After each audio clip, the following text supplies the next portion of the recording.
কিভাবে আপনারা একটা ব্লগার সাইট তৈরি করবেন। তো ব্লগার সাইট তৈরি করতে গেলে কি কি লাগে বা কি কি তৈরি করতে হয়, তো একটা ব্লগার সাইট থেকে আপনারা কিভাবে ইনকাম করবেন, তো সেই ভিডিওটি আজকে আপনাদের মাঝে নিয়ে আসলাম। তো কিভাবে আপনারা একটা ব্লগার সাইট ইনকাম তৈরি করে সেই ব্লগার সাইট থেকে ইনকাম করবেন, সেই সম্পূর্ণ প্রসেসিং আজকে আপনাদের দেখাবো। তো আপনারা সম্পূর্ণ ভিডিওটা দেখবেন, একটু স্কিপ করবেন না, সম্পূর্ণ ভিডিওটা দেখবেন। আর ভিডিওটা ভালো লাগলে অবশ্যই চ্যানেলটা সাবস্ক্রাইব করে দিবেন।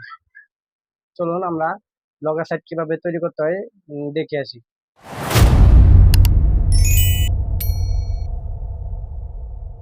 তো চলুন আমরা যে কোনো একটা ব্রাউজারে চলে যাই। ব্রাউজারে গিয়ে এখানে আমরা লিখবো blogger.com। তো blogger.com লেখার পরে আমাদের সামনে এরকম একটা ইন্টারফেস চলে আসবে। তো এরকম একটা ইন্টারফেস চলে আসার পরে আমরা দেখুন এখানে একটা ইন্টারফেস, নতুন ইন্টারফেসে নিয়ে আসছে। এখানে ক্রিয়েট অ্যাকাউন্ট লেখা আছে আর উপরে সাইন আপ লেখা আছে ডান দিকের কর্নারে। তো আমরা এখানে সাইন আপে ক্লিক করব বা লগ ইনে ক্লিক করব। করে আমরা যে কোনো একটা ইমেল দিয়ে এটা লগ ইন করবো। তো আমরা যে কোনো একটা জিমেল দিয়ে এটা লগ ইন করলাম। দেখুন লগ ইন করার পর আমাদের নতুন একটা সাইটে নিয়ে চলে আসলো। তো সাইটে নিয়ে চলে আসার পর আমরা কিভাবে এখন একটা ব্লগার সাইট তৈরি করব। ব্লগার সাইট তৈরি করার জন্য আমাদেরকে কি করতে হবে, প্রথমে আমরা এই যে দেখুন এখানে একটা চিহ্ন আছে। তো চিহ্নতে ক্লিক করার পর দেখুন এখানে দুইটা ব্লগার সাইট কিন্তু তৈরি করা আছে। এখানে নিউ ব্লগ লেখা আছে। তো আমরা একটা নিউ ব্লগে ক্লিক করব। তো আমাদের একটা নতুন ইন্টারফেসে চলে আসলো। তো আমরা এখান থেকে একটা ব্লগার সাইট তৈরি করে নিব।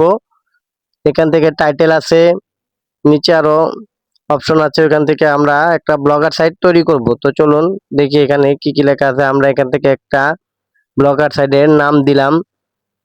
তো ব্লগার সাইটের নাম দিতেছি দেখুন। তো আমরা এখানে একটা ব্লগার সাইটের নাম দিলাম। এখানে যে কোনো নাম আপনারা দিতে পারেন। তো আমি একটা ব্লগার সাইটের এখানে নাম লিখে দিলাম। তো আমরা একটা নাম লিখে দিয়ে এখানে নেক্সট ক্লিক করব। নেক্সট ক্লিক করার পর এখানে আমাদের ব্লগার সাইটের ইউআরএল তৈরি করতে হবে। তো আমরা আগে যে নামটা দিয়েছি সেই নামটাই এখানে দিব। দিয়ে দেখুন এখানে আগের নামটাই আমরা এখানে বসাচ্ছি। তো আগের নামটা দিলাম, দেখুন এই নামটা নিচ্ছে না, হয়তো এই নামে আরো নাম আছে, ব্লগার সাইট আছে। তো আমরা বিভিন্ন ভাবে চেষ্টা করে দেখবো এগুলো ঘুরিয়ে ফিরিয়ে অক্ষর যোগ করে বা নাম কেটে অক্ষর যোগ করে আমরা এখানে চেষ্টা করবো। দেখুন এটা দিলাম, এটাও নিচ্ছে না।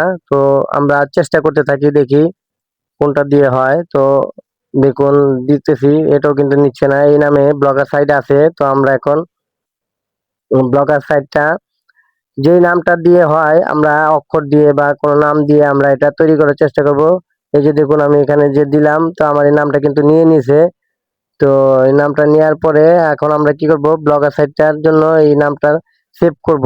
তো চলুন আমরা সেভ করি। এই যে কর্নারে সেভ বাটন আছে, আমরা সেভ করে দিলাম। তো সেভ করার পরে দেখুন আমরা এখান থেকে সেভ বাটনে ক্লিক করলাম। এই যে আমাদের নতুন একটা ব্লগার সাইট তৈরি হয়ে গেছে।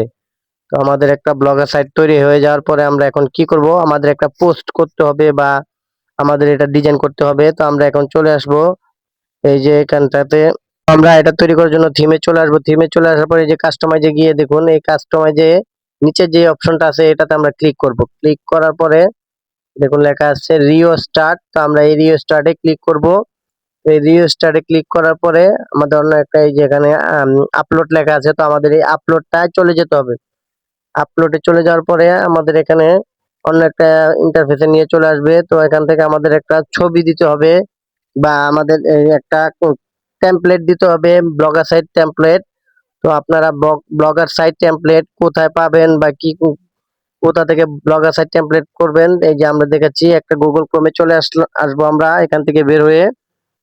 তো আমরা এখান থেকে এখন বের হব। বের হয়ে গুগল ক্রোমে গিয়ে এখানে লিখবো ব্লগার টেমপ্লেট। তো আমরা এখান থেকে ব্লগার টেমপ্লেট লেখার পর দেখুন এখানে একটা টেমপ্লেট চলে আসবে লেখা। তো আমরা এই ব্লগার টেমপ্লেটে ক্লিক করব।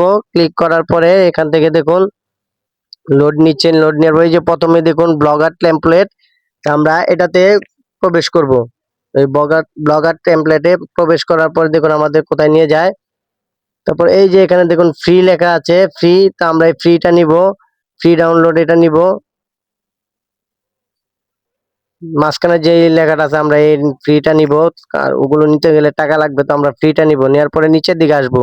এখানে অসংখ্য টেমপ্লেট আছে, আপনারা যে কোনো একটা টেমপ্লেট এখান থেকে ডাউনলোড করে নেবেন। তো আমি দেখুন একটা টেমপ্লেট ডাউনলোড করে নিচ্ছি। টেমপ্লেট বাছাই করে একটা টেমপ্লেট, এই যে আমি টেমপ্লেটটা বাছাই করে টেমপ্লেটটার মধ্যে ক্লিক করলাম। ক্লিক করার পরে এই যে এখানে দেখুন লেখা আছে ডাউনলোড। তো আমরা এখানে ডাউনলোড করে নিব টেমপ্লেটটা। তো টেমপ্লেটটা ডাউনলোড করার পরে ডাউনলোড হচ্ছে, দেখুন ক্লিক করার পর ডাউনলোড হলো। তারপরে এই যে কর্নারে দেখুন ওপেন আছে, তো আমরা এখানে ওপেনে ক্লিক করব। তো ওপেনে ক্লিক করার পরে আমাদের অন্য একটা ইন্টারফেসে নিয়ে চলে যাবে। তো এখান থেকে এই যে আমাদের ডাউনলোডটা কিন্তু হয়ে গেছে। তো ডাউনলোডটা হয়ে যাওয়ার পরে এটা আমাদের এক্সট্রা ফাইল করতে হবে, এক্সটার্নাল ফাইল। তো এই থ্রি ডট মেনুতে আমরা ক্লিক করব। ক্লিক করার পরে দেখুন এটা এক্সট্রা ফাইল বানাতে হবে, এটা জিপ ফাইল। তো জিপ ফাইলটা ভাঙতে হবে।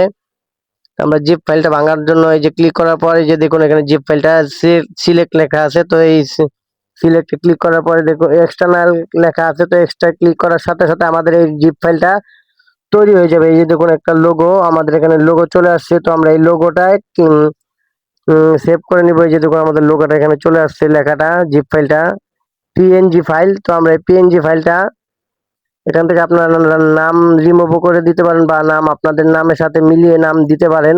তো আমরা যে কোনো একটা নাম এই যে মমিন দিয়ে দিলাম, দিয়ে এখান থেকে আমরা সেভ করে দিব। সেভ করে দিলে দেখবেন এই যে আমাদের এখানে নাম লেখা আছে, সেভ করে দিব। সেভ করে দেওয়ার সাথে সাথে আমাদের এখানে সেভ হয়ে যাবে। তো এখন আমরা কি করব, এই সেভ হয়ে যাওয়ার পরে আমরা আবার চলে যাব ব্লগার সাইডে। তো আমরা ব্লগার সাইডে চলে যাব। এই ব্লগার সাইডে আমরা আবার এই ব্লগার সাইডে ওয়েবসাইটে চলে আসলাম। আবার কাস্টমাইজে ক্লিক করব। কাস্টমাইজে ক্লিক করার পরে যে দেখুন নিচে লেখাটা, এখান থেকে রিস্টার্টে ক্লিক করব। রিস্টার্টে ক্লিক করার পরে আমরা তারপর এখান থেকে আপলোডে ক্লিক করব। আপলোডে ক্লিক করার পরে আপলোডে ক্লিক করার পরে দেখুন এখান থেকে আমাদের ওই ইন্টারফেসে নিয়ে চলে যাবে। এখান থেকে আমরা এই ছবিটা দিয়ে দিব। তো আমরা এখান থেকে এই যে পিএনজি ফাইলটা আছে, এই পিএনজি ফাইলটা সেভ করে দিব। তো পিএনজি ফাইলটা সেভ করে দেওয়ার পরে আমরা আসতেছি, এই যে পিএনজি ফাইলটা সেভ করব।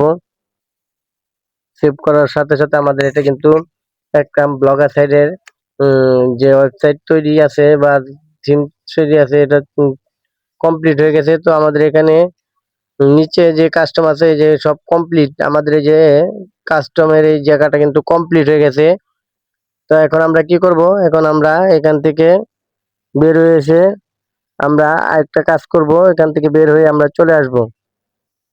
এখন আমাদের এই যে দেখুন সেটিং এ প্রবেশ করলে আমাদের সবকিছু কিন্তু এখান থেকে দেখাচ্ছে। তো আপনারা তো খুব সহজে বুঝতে পারলেন কিভাবে একটা ব্লগার সাইট তৈরি করে কিভাবে অ্যাড দিয়ে অ্যাড স্টারের অ্যাড শো করানোর মাধ্যমে আপনারা এখান থেকে ইনকাম করতে পারেন। তো আমরা এখন যে ভিডিওটা তৈরি করলাম সেই ভিডিওটা আপনাদের যদি কিছু উপকারে আসে তাহলে অবশ্যই চ্যানেলটা সাবস্ক্রাইব করে বেল আইকন অন করে দিবেন। তো এই যে আমার মূল ইন্টারফেস চলে আসছে।